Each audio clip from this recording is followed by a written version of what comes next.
it's Scarlight here, and in today's video we are doing an overview of of the performance of the High Five team that we played for a week. Had some lovely, amazing battles, and yeah, let's get straight on into it. So first of all, I want to show the individuals got how many KOs they each got.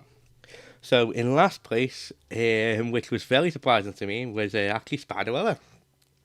The reason why this was so surprising to me is because at one point Spiderella and Valkyrie were competing for the MVP.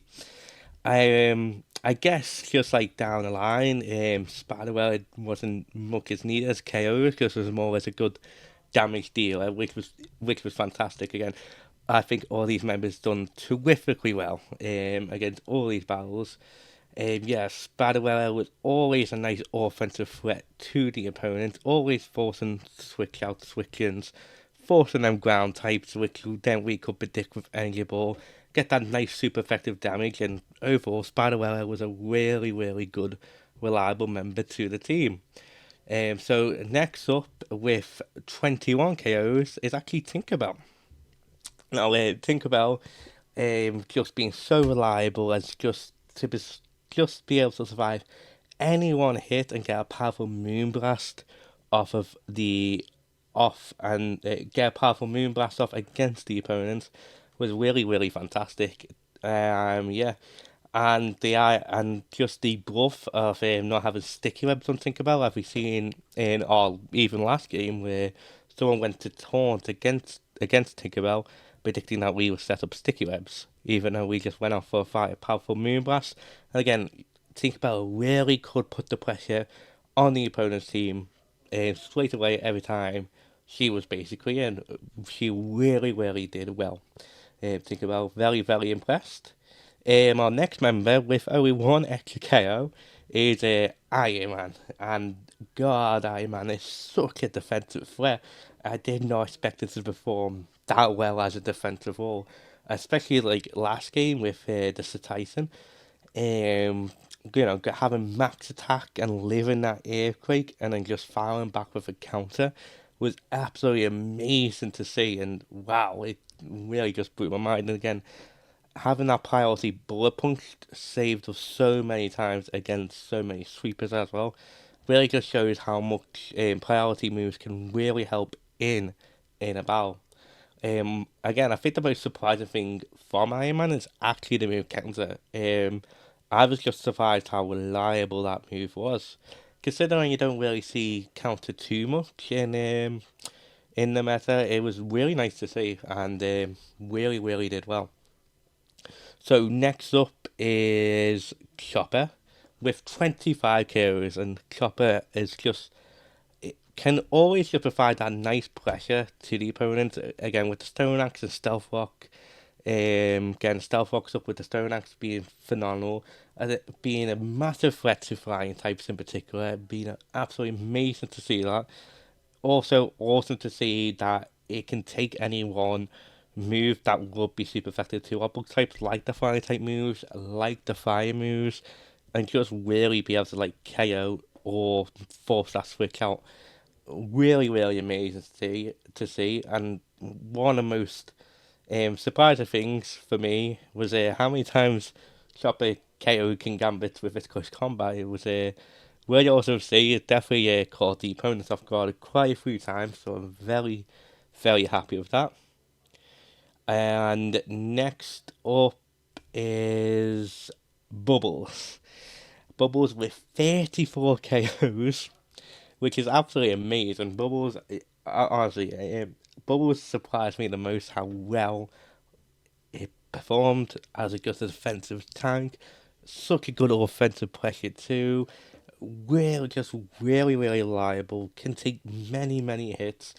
And really surprised me. And Leech Life, such a good move as well. Just get that nice recovery when Bubbles really needed the most. It was such a gigantic threat throughout all of it. Honestly amazing to see Bubbles' performance. It was really mind blowing, and having the second highest KO count off the team really does show for something. And last but not certainly not least, if you haven't guessed it already, Valkyrie is our MVP with 37 KOs. Crazy how close first and second place was actually.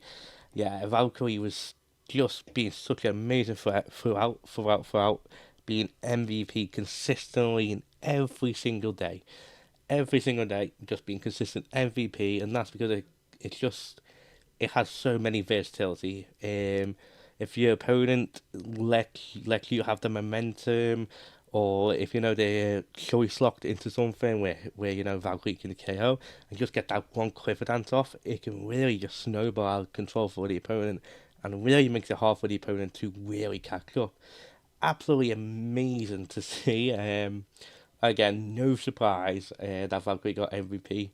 Really cool though to see the results. And before I go to the total KOs and just a bit of my final thoughts, let's go over how many games we had in total and how many wins and losses we got. So we had a total of 42 games. We won 26 of them and lost 16 of them, which gives us the winning percentage of 61.9%, which honestly surprised me how well we done.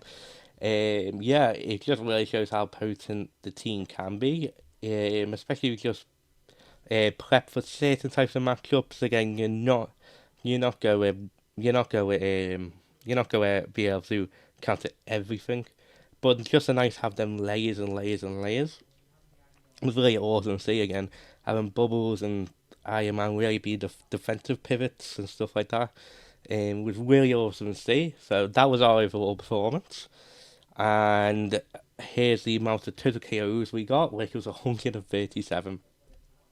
And just a couple of words before the end of this video. I just want to thank anyone who's watching these videos. It really means the world to me. Honestly, I've had such a blast making these videos. I can't wait to make more. It's been just awesome to see the support all around. I really appreciate it. It just means the world, and I hope this shows as well that I'm not like the best battler or even the best team builder, at all. And yeah, I was managed to craft a pretty decent team in my opinion, and it just goes to show that you know, anyone can really put a team together, even if it doesn't do so good at start.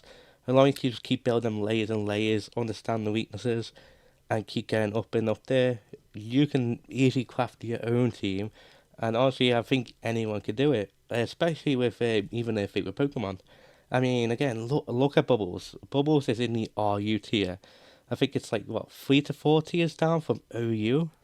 A really massive gap, and yet you see in Bubbles consistently put in work as a defensive threat, as an offensive threat. How many KOs Bubbles got in the end it was so close to an actual OU Pokemon that is so powerful that it's even getting sub-specified at the moment. It's honestly really cool to see, and it really just shows that as long as you build a Pokemon correctly, um, you can really go far.